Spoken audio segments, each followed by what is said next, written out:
Morning, my dear students. Now let us start our new chapter of history, that is between two world wars, the Russian Revolution and the Great Depression.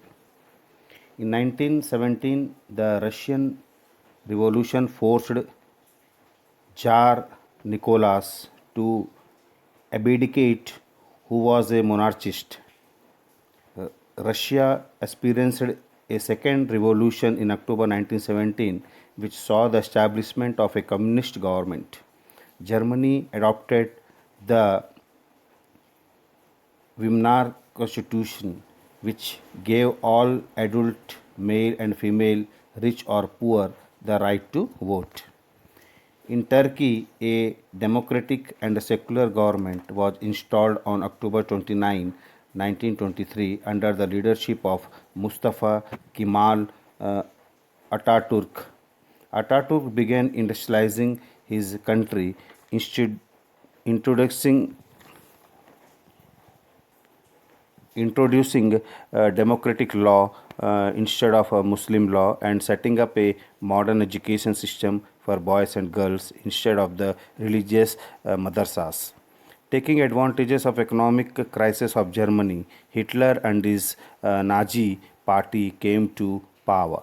In those days, Britain and America were experimenting with a new economic concept called the welfare state.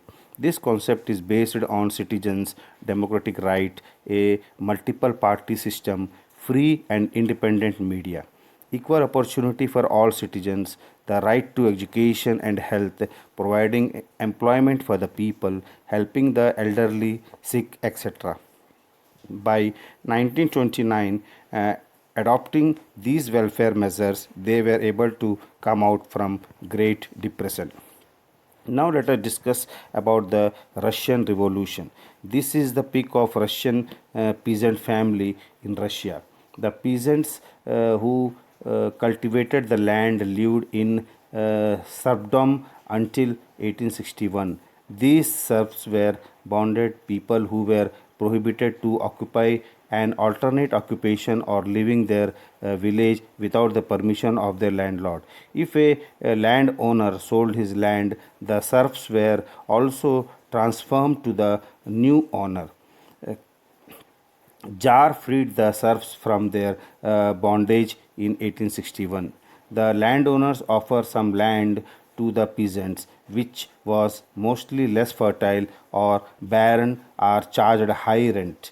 The government gave loans to the peasant. The peasants were prohibited for leaving their land until they had repaid their loan. In this way, the 1861 land reforms benefited the landowners. The Tsar, supported by the landowners, was able to run an autocratic government. Many peasants migrated to the cities to look for work in the factories. Many joined in Tsar's army. So there were linked between the Russian peasants, workers, and soldiers.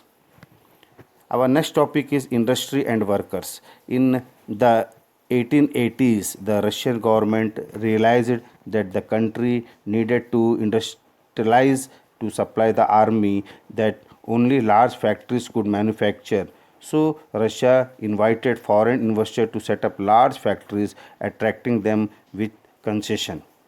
With industrialization, the process of urbanization also took place. The factories established in Russia were huge, employing thousands of workers, began to form their labor union and built their collective strength to fight for their demand. Our next topic is the events of 1905.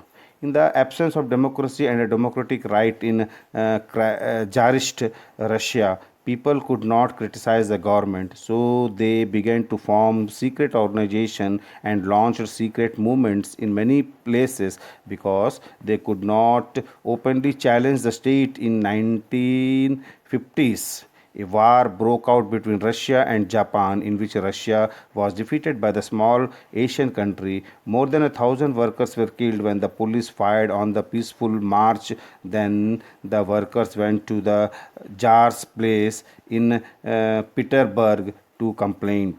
Seeing the condition, the Tsar announced a political reform. An elected assembly called the Duma was established.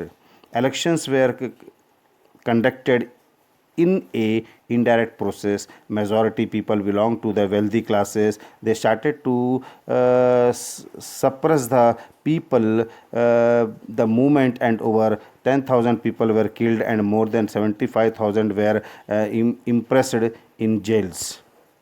Students, here are some activity questions. Try to answer these questions. Number one, who established democracy and secularism in Turkey? Number two, who ended serfdom of peasants in Russia and in which year? Number three, in which year a war broke out between Russia and Japan? Number four, which country was defeated in the war, Russia or Japan? My dear students, protect yourself and others from COVID 19. Be safe and healthy. Okay, thank you, children. We will continue our remaining topic in our next class. Thank you.